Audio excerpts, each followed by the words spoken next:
Welcome. Doctor Ilias Hossain sir আসবেন এবং আজকের টপিক নিয়ে আলোচনা করবেন। Welcome sir, welcome.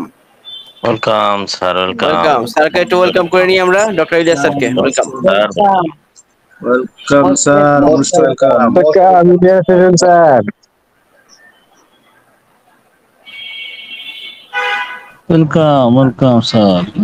স্যারের হ্যান্ড রাইজ করা স্যারের। ও আচ্ছা, স্যার বোধহয় নেট চ্যালেঞ্জে ছিলেন, ওই জন্য বোধহয় বেরিয়ে গেছেন। ঠিক আছে, welcome doctor Ilias Hossain sir, welcome. আসসালামু আলাইকুম ওয়া রাহমাতুল্লাহি ওয়া বারাকাতুহু। ওয়ালাইকুম আসসালাম ওয়া রাহমাতুল্লাহি ওয়া বারাকাতুহু। ধন্যবাদ জানাচ্ছি আজকের সম্মানিত হোস্ট, আমাদের সকলের প্রিয় রুহুল কুদ্দুস স্যারকে আমাকে কথা বলার সুযোগ করে দেওয়ার জন্য।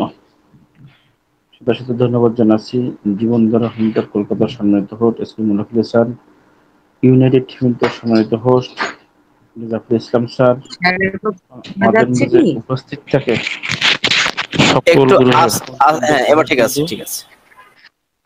সকল গ্রুপের হোস্টবিন্দু কোহবিন্দুরা শুনছেন, বলছেন, হেল্প করছেন, প্রত্যেকে যেন সফলন্ত শুভকামনা।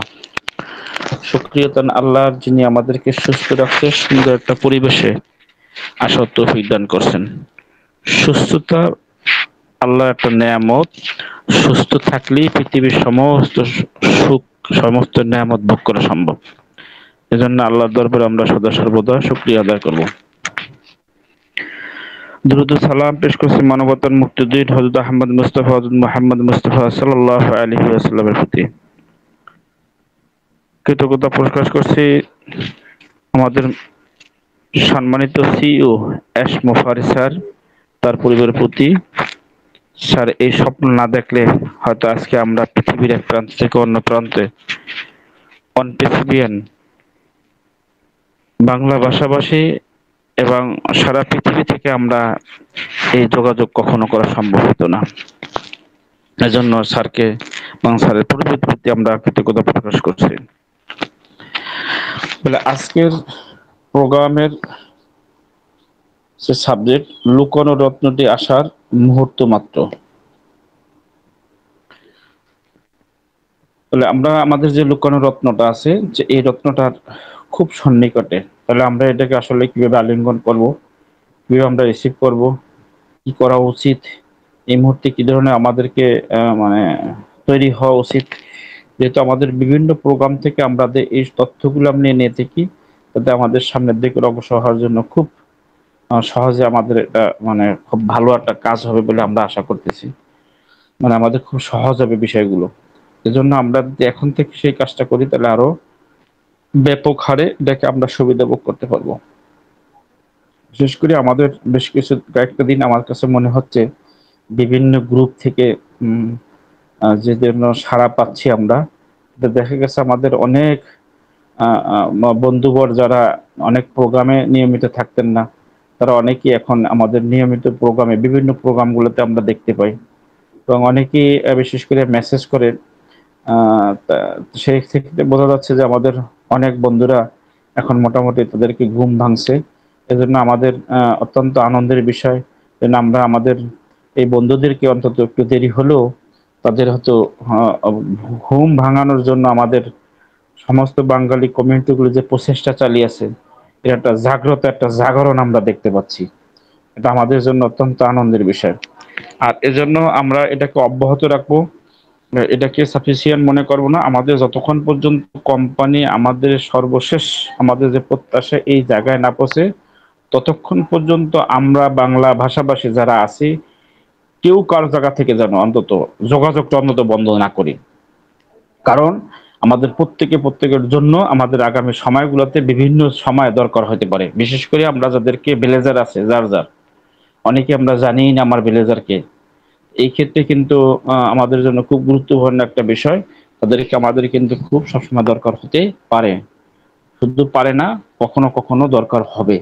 সেক্ষেত্রে কিন্তু এই মুহূর্তের জন্য আপনাদেরকে দরকার, যে আপনার ভিলেজার যদি নিয়মিত প্রোগ্রামে না আসে, আপনি আপনার পক্ষ থেকে এই আমাদের আজকে থেকে দাওয়াত দেওয়া শুরু করেন যে নিয়মিত প্রোগ্রামে থাকেন।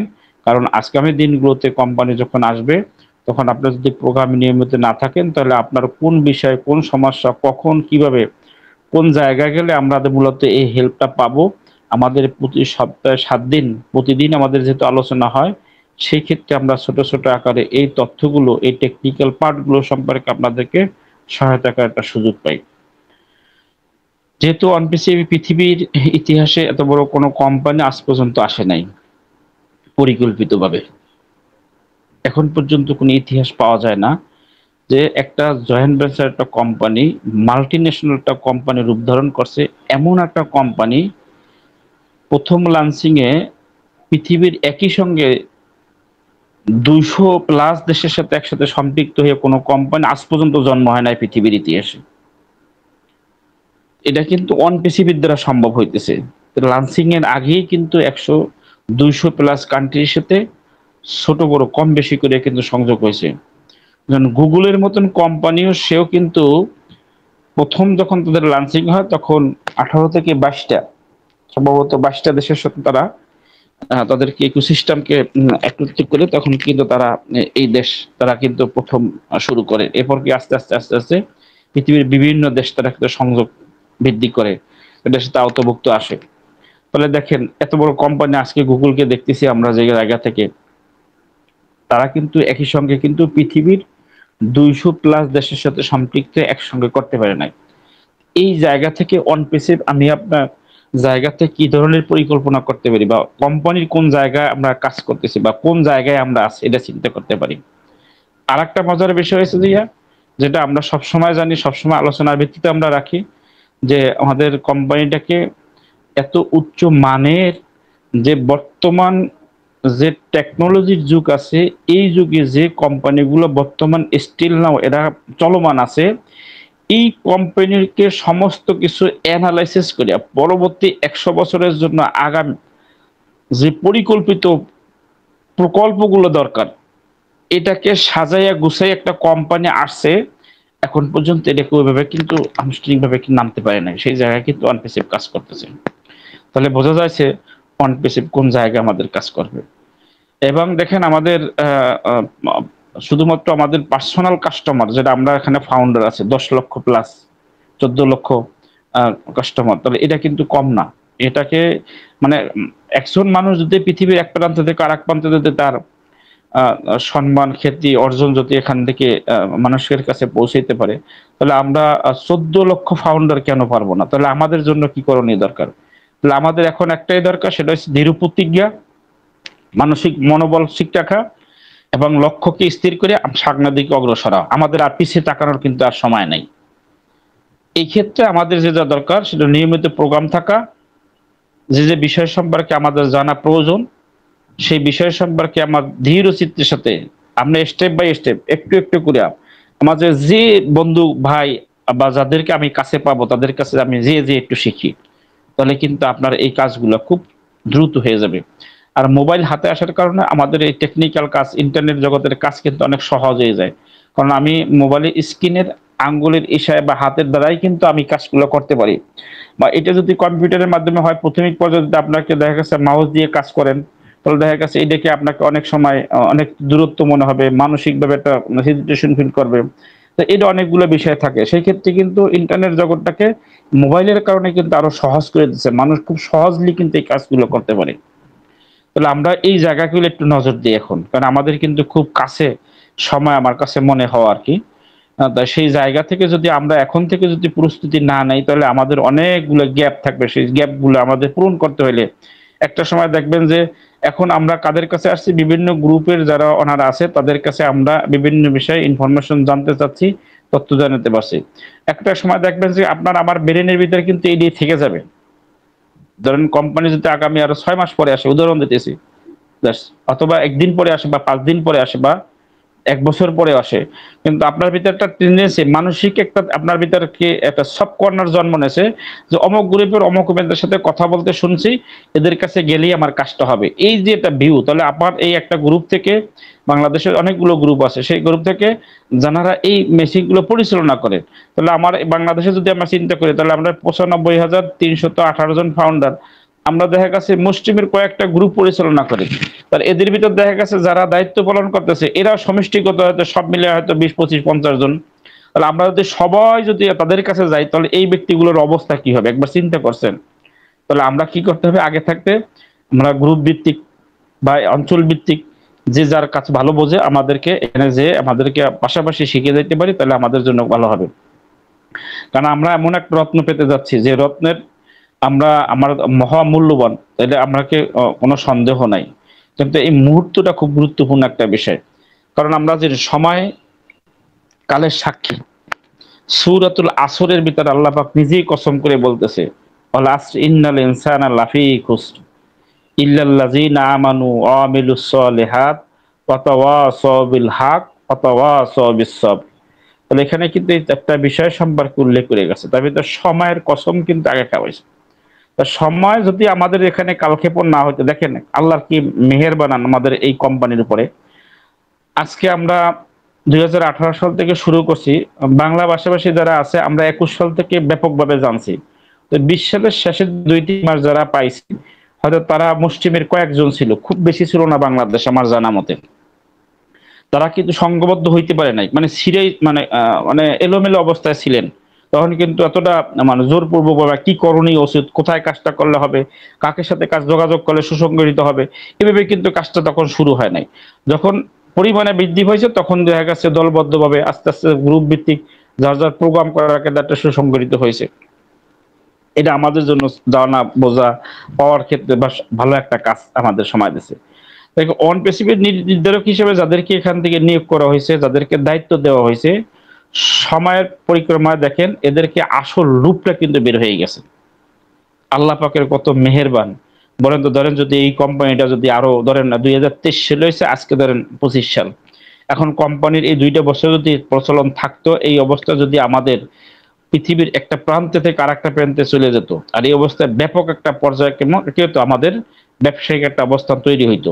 কিন্তু এই অবস্থা যদি ওই ধরনের দুর্ঘটনাটাকে আজকে 25 সালে ঘটনা ঘটতো, তাহলে আমাদেরকে এই কোম্পানি থেকে আবার মানুষের কাছে বোঝানো কখনো সম্ভব না। একটা জিনিস মাথায় রাখতে হবে, মার্কেটিং জগতের মূল বিষয় হচ্ছে মানুষের চাহিদাটাকে পূরণ করা, মানে একটা খুশি হওয়া। আমি আমার মতন না, আমি তার মতন কিছু করা, এটাই হচ্ছে মার্কেটিং এর বিষয়। মানে মানুষ যা চায় তাকে তা দেওয়ার নাম হচ্ছে মার্কেটিং, সেই উপযুক্ততা হওয়া। এখান থেকে হয়তো আপনি কোনো জিনিস দিয়েও বুঝাইতে পারেন, অথবা আপনার অ্যাক্টিভিটিস বা আপনার যা চাহিদা সেটাকে আপনি উপস্থাপনের মাধ্যমে তাকে উপহার দিতে পারেন। যেমন আমরা যদি এই কথা বলি, যেমন আমাদের দেশে যেমন ফোন কোম্পানিগুলো, যেমন গ্রামীণ ফোন আছে, বাংলা লিংক ইত্যাদি ইত্যাদি কোম্পানিগুলো, এরা মানুষদেরকে কি বলেছে, বিভিন্ন অ্যাডভার্টাইজের মাধ্যমে মানুষের মূল চাহিদাটা কি কি হতে পারে সেই সম্পর্কে মানুষকে একটা সম্মুখ একটা ধারণা দিয়ে তাদেরকে চাহিদাকে কেন্দ্রবিন্দু রেখে মানুষের কাছে বারবার উপস্থাপন করছে। এবং ওই সময় কি করছো, অ্যাডভার্টাইজ যত দূরে থাকেন না কেন আপনি কাছে আছেন, সেই কাছেটা কিভাবে যাবেন, তখন মানুষের ভিতর দূরে থাকে কাছে আসা যায় কিভাবে, মোবাইল কিনলে হয়। তাই মোবাইলটা কি, তাহলে কিনতে গেছে, কথা বলছে, দেখছে, হ্যাঁ এটা হয়। একজন দুইজন পাঁচজন, আজকে দেখেন বাংলাদেশে কয়েক কোটি মানুষ প্রতি সেকেন্ডে পার ন্যানো সেকেন্ডে কিন্তু তারা ইনকাম করে। আচ্ছা, আমার চিন্তাধারা এখন বিষয়টা বলতে আমার প্রশ্ন, তাহলে বলতে এই কোম্পানিগুলো মানুষের চাহিদাটাকে শুধু বুঝাইছে আর এটাকে মানুষ চাহিদাটা মিটাইছে, কিন্তু কোম্পানি কারে কয়টা মোবাইল কিনে দিচ্ছে বলেন তো দেখি? কোন গ্রাহককে একটা মোবাইল কিনে দিচ্ছে আজ পর্যন্ত? যে আমার কোম্পানি, আমি ব্যবসা করব, সেক্ষেত্রে আপনারা একটা করে কোম্পানি আমরা মোবাইল দিয়ে দিলাম, আপনি যতদিন আমার কোম্পানির এই আপনি আসেন বাইসে ততদিন আমার কোম্পানির মিনিট সিমটা ব্যবহার করবেন, এতে আমি খুশি। তাতেও কিন্তু তার কোনোদিন লস হইতো না, কিন্তু তাও কিন্তু তারা করে নাই। তাদেরকে মূল চাহিদাটা বুঝাইছে। কিন্তু আমরা এই চাহিদাটা মানুষকে বোঝানোর আগে ওয়ান পেসিভ যাদেরকে নিয়ে কল্পনা করা হয়েছে, এই ব্যক্তিগুলো তলে তলে কি করছে, মানুষদেরকে বিরূপ প্রতিক্রিয়া করাছে। আর একটা পর্যায়ে যাইয়া এদেরকে উন্মোচন হয়েছে। আল্লাহ পাকের মহা দয়া যে আমরা আমাদেরকে এই কোম্পানি যদি সেই কর্মযোগ্যতা হাতে নিত, এই অবস্থা হইতো, তার বিশ্বব্যাপী মার্কেটে এত একটা চরম একটা অবস্থা পড়তো। এটাকে আবার ফিরে আসতে হইলে মার্কেটিং ব্যাক এন্ড যেটা বলা হয়, এটা পরিভাষা এরকমের যদি আমার কাছে মনে হওয়া, যেমন আমি একটা ব্যবসা করার কারণে আজকে আমার ব্যবসার পুঁজি ধরেন 100 টাকা, কিন্তু আমি যদি আজকে 110 টাকা ব্যবসা করি, তাহলে আমার আজকে ব্যবসাটা, তাহলে আমার এই টাকাটাকে আমি আগামী দিনকে রুলিং করলে আবার 110 টাকা কিন্তু 110 টাকা বিনিয়োগ করতে পারবো, তাহলে আমার দেখা গেছে ওদিনকে আমার 111 টাকা ইনকাম করার সুযোগ আছে। কিন্তু আমি আজকেই 110 টাকা থেকে কি করছে 1 টাকা লাভ করতে পারি নাই, আমার চালান রয়ে গেছে। আমার ব্যবসাটা 1 টাকা হয় নাই, চালানো রয়ে গেছে, আর ব্যবসাও হয় না। কিন্তু আগামী দিন যখন আমি ব্যবসা করতে যাব, তাহলে আজকে দিন আর আগামী দিন, তাহলে আগামী দিনে ব্যবসা করতে হলে আমার 11 টাকা লাভ করার সুযোগ ছিল। আর আগামী করছি, গতকালকে করছি 10 টাকা, আর ধরেন এই পরের দিন করবো 11 টাকা, তাহলে আমার 21 টাকা লাভ করার সুযোগ ছিল। কিন্তু পরের দিন যখন আমি সেই একই সেম বিক্রিটা করব, তাহলে আমি তো 10 টাকাই লাভ করার সুযোগ পাইছি, তাহলে আমার 11 টাকা লস হইলো। তাহলে কিন্তু মার্কেটিং জগতে কিন্তু অনপেসিভ কিন্তু ওই জায়গা কিন্তু ধাক্কাটা খায় নাই, যে জায়গাটা থেকে আমরা সামনে আসতে না পারতাম। তাহলে আমাদের কিন্তু আবার দেখে যে তখন যদি আমরা 2 বছরের পথে ব্যাক এন্ডে যাইতাম, তাহলে আবার দেখা গেছে 6 বছরের আমরা ব্যাগে পড়তাম। কিন্তু আমাদের এই জায়গা কিন্তু আল্লাহ দয়া করে নেয় নাই।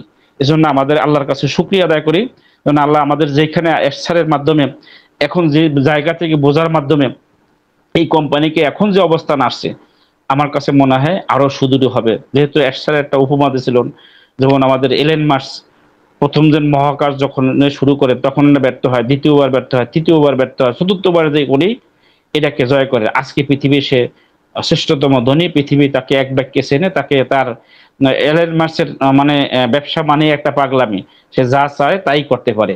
দেখেন তো আজকে তাকে মানে অধম্য একজন ব্যক্তি হিসেবে পৃথিবীতে পরিচয় করতে পারছে।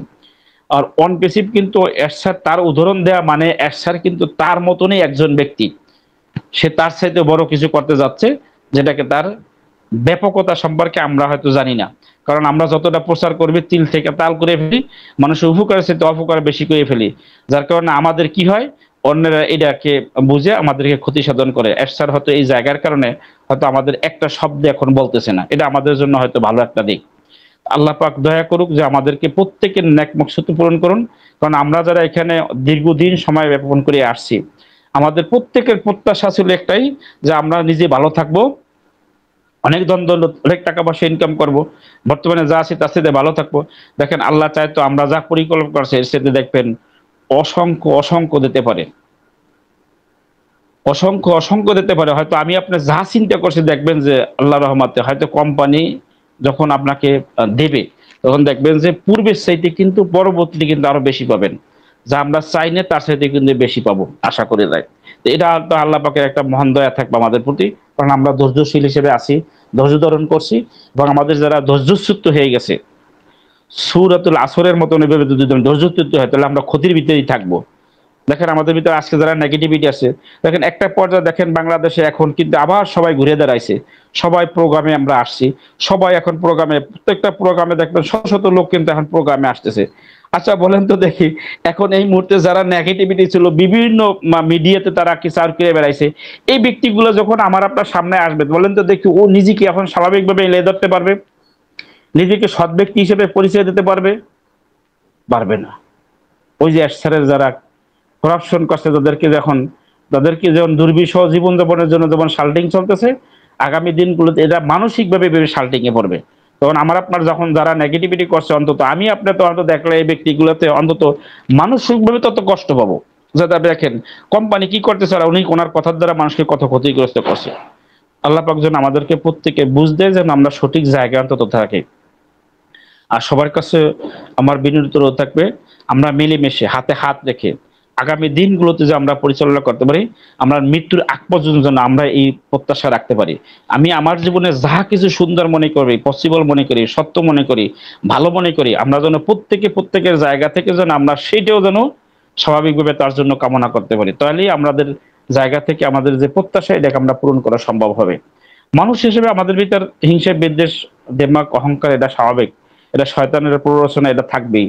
কিন্তু আমাদের মনুষ্যত্ব হিসেবে আমাদেরকে শুধরিয়ে নেওয়ার সুযোগ আছে, এটাকে যেন আমাদের প্রত্যেকে যেন দেখতে পারি। যেমন আমি যে বিষয়টা অনেক সময় উদাহরণস্বরূপ অনেক প্রোগ্রামে বলে থাকি, ধরেন আমি একজন ব্যক্তি হিসেবে আমি আমার বিভিন্ন কাজকর্ম করার মাধ্যমে কিন্তু আমি জীবনযাপন করার পরে না, একটা সময় আমি একটা আয়নার সামনে দাঁড়াইলাম, আয়নার দিকে তাকাই দেখতেছি আমার চোখের ভিতর দেখা যায় দাগ, মুখে দাগ দেখা যায়, চুলগুলো এলোমেলো দেখা যায়, দাঁতগুলো এলোমেলো দেখা যায়। আচ্ছা আমি এই ধরেন দীর্ঘদিন দেখি না আয়নাটা, তার মানে কি আমি খুব গুছালো ছিলাম? না। তাহলে আজকে দেখার কারণে কি হয়েছে, আয়নাকে আমি ভেঙে ফেললাম। হ্যাঁ তুমি আয়না, আমার এত দুষ্টুরিতে তুমি আমার সামনে আনলা, তোমার এত ক্ষমতা আছে, তোমার ভেঙে ফেলাইলাম। আচ্ছা আয়নাকে ভেঙে ফেলাইলে কি আমার এই দুষ্টুরিটা কি হয়ে যাবে, আবার শুধরে যাবে? তার তো সুযোগ নাই। তাহলে আমার কি দূরে দরকার? আমাকে নিজেকে পরিবর্তন করা দরকার। এজন্য বলবো যে আমরা প্রত্যেকের আয়না। এই ক্ষেত্রে যদি আমার দোষ যদি কারো কাছে দেখা পড়ে, সে যদি আমাকে শুধরিয়ে দেয়, তাহলে তাকে আমরা দোষারোপ করি না। আমি জানি মাসে কোনো মানুষ মানে দোষী কোনো একজন মানুষ, সেক্ষেত্রে মানুষের স্বভাব হইছে, যেমন আমি যদি আমাকে যদি কোনো ব্যক্তি যদি আমাকে কোনো সমালোচনা করে, এটা আমি নিতে পারি না। এটা আমাদের স্বভাবগত একটা কাজ। কিন্তু আবার অন্যের সমালোচনা করলে যদি আমি খুব আনন্দ ফিল করি, তাহলে তো আমার বোঝা উচিত যে আমি অন্যের সমালোচনা নিতে পারি না। তাহলে আমি অন্যের সমালোচনা কেন করব? তাহলে তো আমার তো সেম, ওনার জন্য তো সেম বিষয়টা আমার জন্য। তাহলে আমাদের কি করা উচিত? একে অপরকে এই শুদ্ধে নেওয়ার যে বিষয়টাকে মানা এবং মানিয়ে নেওয়া, এটার ভিতরে যদি আমাদেরকে সবাই আল্লাহ পাক যদি আমাদেরকে নেক বুঝ দান করে, তাহলে আমাদের জন্য হয় পরবর্তী সময় এবং জীবনকে যেন আমরা খুব বেশ একটা সময় আল্লাহ পাকের দরবারকে শুকরিয়া আদায় করবো, যেন আমরা মানে আমাদের যে চাওয়া পাওয়া সেই জায়গাটা আমরা পেতে পারি আর কি। কারণ একটা দেখেন পৃথিবীতে কেউ আমরা ছিলাম না একসময়, এখন আছে, আগামীতে থাকবো না, এটাই স্বাভাবিক।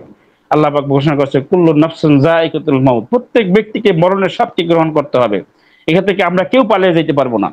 তাহলে একটা সময় কিন্তু আমার থাকবে। আবার জীবদ্দশায় যদি আমি বেঁচেও থাকি, দেখেন আমার বয়স যখন 7 বছর থেকে শুরু করে 70 বছর পড়বে, এরপর দেখবেন যে আমার প্রতি বছর 90 বছর 100 বছর বেঁচে থাকলে আমি তো সেই 7 বছরের সময় আমার জীবন যাপন চলে আসবে আবার 100 বছর বয়সে। তখন আমি না পারবো বুদ্ধিসমত্তা দিয়ে কোনো কৌশলগত পারবো না, যাতে শক্তি দ্বারা ওখানে কিছু কাজ করতে পারবো না। আর বেঁচে থাকলেও দেখা গেছে আমাকে কেউ না কেউ হেল্প করতে হবে আমার জীবন যাপনের জন্য। তোর মরকালে ফলে কি হবে? তাহলে আমরা আমাদের জীবন এমন যেন হোক, যেন আমাদের মৃত্যুর আগ পর্যন্ত না, মৃত্যুর পরবর্তী সময় যেন আমরা একে অপরকে স্মরণ করি, একে অপরকে যেন আমরা ভালোবাসতে পারি। তাহলে এই প্রত্যাশাটাকে সবার কাছে করজোর করে আমি আমার কথা এখানে শেষ করছি। তবে আমার কথার ভিতরে কোনো রকমের ভুল ত্রুটি এবং কাকে উদ্দেশ্য করে আমার কোনো কথা বলা না, আমার অনুভব থেকে এই কথাগুলো বলা। কারণ আমরা চাই যে বাঙালি ভাষাভাষী আমরা যারা আছি, আমরা মিলেমিশে আমার এমন একটা জায়গায়, যে পৃথিবীর অনন্য একটা জায়গা আমাকে দেখে যেন অনুভব করতে পারে।